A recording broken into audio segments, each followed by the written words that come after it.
So you're kind of pulling double duty on this movie, both starring in it and coming up with the original story. I was wondering if there is anything at all autobiographical about the story, or how it came about in the first place. I guess a little, you know. I think like Bruce, I was never bullied first, and you know, I was a big shot in the rugby team, so I was like a bully hater.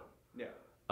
My mum was a very aggressive and violent woman, and I was bullied once by two kids when I was 9, and they were like 13, and I never told my mum because I knew she'd be cross. And then one day she witnessed the bullying going on firsthand, and she came thundering out of our house and physically beat both of the children, which you couldn't get away with today, which is kind of amazing.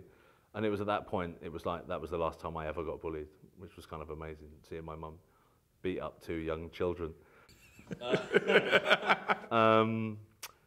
I guess in terms of if there's anything autobiographical, it's, you know, I've always traditionally been one of those men who falls in love with women so out of my league, you know, and you know you shouldn't, and you just can't help yourself, you know. I once went out with a girl who I chased for ages, and I really loved her, and she was so beautiful. It was, in the term of the, you know, the film, it was like a butterfly going out with a parsnip. And one night, after I spent months kind of making a fool out of myself chasing this girl, she said, "I really like you, but I wish you looked a bit more like David Beckham." True story. And it was at that point that my inner Jiminy Cricket essentially punched me in the dick and said, "Get up and leave right now." So you didn't immediately get into football because of it? You just... No, I'd like my hair bleached and... No, but you know, I think like Bruce too, it's that point where he decides that he's had enough. He's had enough of being nothing and a schlub, and he's had enough of regretting the last 25 years of his life, and he gets off his arse and makes a change, you know, which I think is a very difficult thing to do if you're a, you know, a man in your late 30s or 40s, or a woman in your late 30s or 40s, where, you know, it's sometimes easier to make big changes in your life when you're younger, and it doesn't feel so much of a wrench, you know. Well, and I think that's why this movie will resonate, especially within geek culture, is there are so many things that, you know, we latch onto and that we get into that we really enjoy, that because they're not deemed the cool pastime, you know, we become embarrassed of just inherently. But you know, I mean, I think we're all aware now that geek is not just about Dungeons and Dragons, and geek is about anything that anyone loves tons, you know, and they don't care what people see. Or I was walking across Central Park on Sunday, and there were like 30 guys, all dressed as orcs, just beating the shit out of each other with foam swords. And it's like, they didn't care who saw them. And it was like, this is great, you know, this is a great thing to see. And it's the same with a boy or a man salsa dancing, you know, he would be ridiculed. And it's also, you know, I always like to think that Cuban Fury, I thought about Unbreakable a lot during Cuban Fury, in terms of, he kind of knows he has it in him, you know, and he kind of tries to hide it, and he tries to deny that it's there, but he knows that there is that Cuban Fury in him. And I always like that thing when Ian McShane kind of pushes my character the first time, and you kind of see his fist close. I almost imagine the kind of green atomic explosion in Ang Lee's Hulk, that you can see it beginning in him, you know. I kind of like that about this dance film, that you can still have a superhero origin story and include a lot of rhinestones on a shirt. Yeah. No, the sequins look great, and I never would have thought of calling Ian McShane Mr. Glass. He's Mr. Miyagi. He's alcoholic Miyagi. I love it. I love that idea. So talk a little bit about, you know, doing all of the training for this movie in terms of the dancing. I know that you had mentioned before that almost made the fight choreography in The World's End a little bit like second nature to you. It was easy, yeah. Well, because I mean, I'd kickboxed for ages, so throwing punches and long strings of kicks and punches was something I liked to do, you know. And then once you included the fact that I can now dance and spin and turn quickly and pivot, and you know, it made it look a lot more balletic than perhaps it might have done if it was the other way round, you know, I think. But it was It was 7 months. It was every day. I mean, 6 days a week for 7 months. And it was, you know, if you got caught with a pound of weed in your car and they said you're going to go to jail for 7 months. It seems like an eternity. Oh my God, yeah. And that was the same with this, you know, day one, out an hour into day one. And, you know, you're in a room this big, which is essentially lined with mirrors. So you can't escape you know, you can't. Right. And I never really look in mirrors in terms of my own personal confidence, you know. I just think, yeah, nice, let's go. You know, I only ever see this bit of me. No. So it's not like you see all of you. From multiple angles. It's so horribly humbling in terms of, oh, I didn't realize I looked like that, you know. And then the people you're training with are some of the best dancers in the world, and you can see the light flickering out of their eyes when they watch you just dry hump the shit out of Latin culture, just right there in front of them. And you just think, I'm never ever gonna get this, you know. And then you start to not want to go back, and you start to doubt your commitment, and let's just get a double to do it.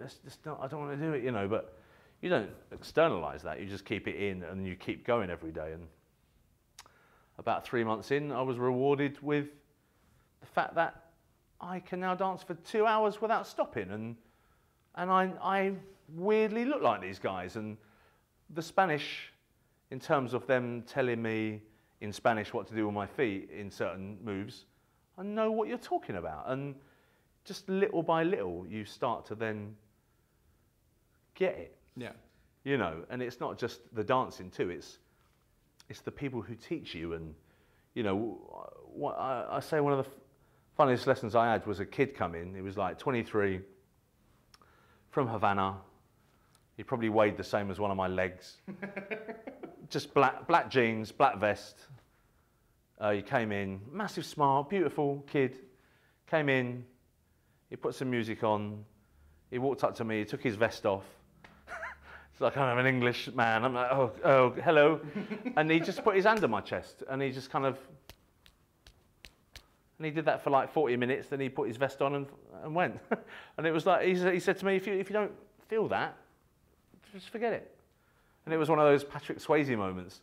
Well, but I got it, I understood what he meant, you know. And that 7-month period, I met tons of people like that, who each gave me little bits to take away, you know. So it almost is very like Miyagi Mystic. It's just like one little like lesson that you don't necessarily immediately connect to. Yeah. And then you realize in the grand scheme of things how it all fits together. It works, you know, and it's that thing of being able to trust these people and just know that you're in good hands, you know. Yeah. So like your character in the film, the more you did it, did you feel like you developed more and more confidence? Did you start to personally enjoy salsa? I did enjoy it, you know. I enjoyed the fact that I'd been, I think as soon as the Latin community in London realised that we were not taking the piss out of salsa, this wasn't a pastiche, you know, it was a romantic comedy, but the salsa was real in the same way that ballroom was real in Baz Luhrmann's Strictly Ballroom. You know, they loved it. You know, no one had ever made a film about Latinos in London before, and they supported us just wholeheartedly, you know. So that finale, when you see all those people in that beautiful club, that's the London Latin scene, you know. And they were extras for 6 days while we shot that finale, you know. And it wasn't, I could literally never have done it without them, because the energy that comes off a group of salsa dancers it's amazing, you know. Yeah. And it helped. It helped to make those scenes look like Bruce's emerging, you know. Yeah. And I like what you said. Yeah, you're not at all making fun of salsa dancing. In fact, one of the things I like the most about the movie is how the dance competition at the end is kind of secondary. Like, whether he wins or loses is not really the point.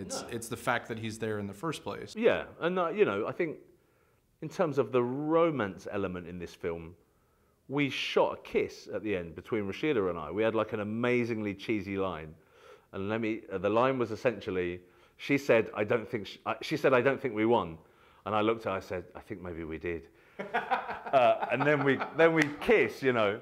Yeah. And then when we got that into the edit, it wasn't the right message. It didn't work, you know. It worked. It looked beautiful, but it wasn't right, you know. he does this for himself, and in doing so becomes infinitely more dateable and attractive, you know. He doesn't do it for the woman. I think if you were to believe and if you are to build believable characters that an audience has to believe are real, you have to think that they had a life before we met them. Right. And they will continue to have a life once we leave the theatre. You know, and if you just do it for the woman, 3 weeks down the line when she comes to you and says, hey, I kind of got swept up in all the film stuff, but I kind of don't think this is going to work, you're back to square one, you know. But with Bruce Garrett, I get a sense that if Rashida had to go back to Los Angeles, it would be sad, but he'd kind of be all right, and he'd move forward, you know. Definitely. And I think that's where we've tried to do it slightly differently, you know. It's about someone doing it for themselves, and in doing so, right a 25-year wrong. Excellent. Well, just to close this out, I want to ask you one quick question because I think a lot of us are fans of yours from your British television days.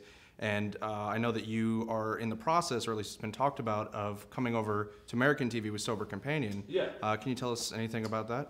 Yeah, well, we'll shoot a pilot next week with me and Justin Long. And, you know, I was offered this role, and I loved the role. And it was a great script. And, you know, they've kind of given me that, you know, they've said you can, you know, kind of steer it and guide it. And, you know, when you're dealing with something I think as serious as a man with alcoholism, yes, it's a comedy, but I think you also need to, you have to give that part of it, you know, lip service too, without it being preachy, you know. I think if we can get a balance between the comedy being funny and the tragedy of this character and the connection between Justin and I, then I think we could make something pretty good, you know. And I think in the past, I think my problem with myself is I say no to a lot of stuff. And I saw this thing and I thought, well, yeah, why not? Why shouldn't I? You know, We'll be definitely looking forward it might be good. It might be good. Thank you so much. Thank you, a pleasure.